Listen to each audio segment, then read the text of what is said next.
Face au procès annoncé du professeur Maurice Kamto et d'autres militants du MRC devant le tribunal militaire à Yaoundé, l'opposition dénonce une stratégie de répression et une violation grave des libertés fondamentales.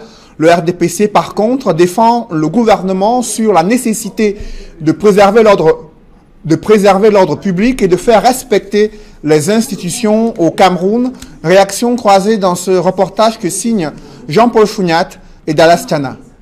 Quelques heures après l'incarcération de Maurice Kamto et ses militants, deux partis de l'opposition et le parti au pouvoir apprécient différemment cette détention provisoire des cadres du MRC à la prison principale de Yaoundé. Au Cameroun People's Party CPP et au Social Democratic Front SDF, l'emprisonnement du directeur du mouvement pour la renaissance du Cameroun est une violation flagrante de la Constitution du Cameroun et des droits humains. Jean-Michel Ninche, député SDF, et Edith Kawala, présidente du CPP.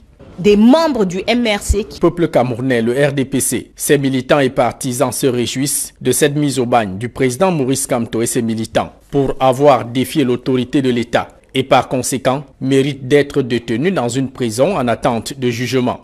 En dépit de cette jubilation du RDPC, des militants du SDF et du CPP prévoient se mobiliser pour dire non au musellement de l'expression politique au Cameroun. Jean-Michel Ninche du SDF et Edith Kawala du CPP. On ne peut pas avoir un parti non violent qui manifeste de manière non violente et qui subit depuis le 27 janvier des violences extrêmes.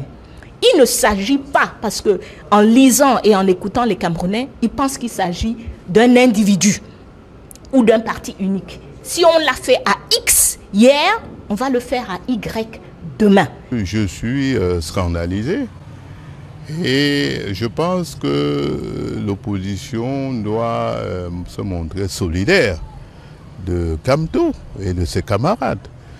Parce que, pour tout vous dire, nous comptons organiser des manifestations. Nous devons organiser des manifestations.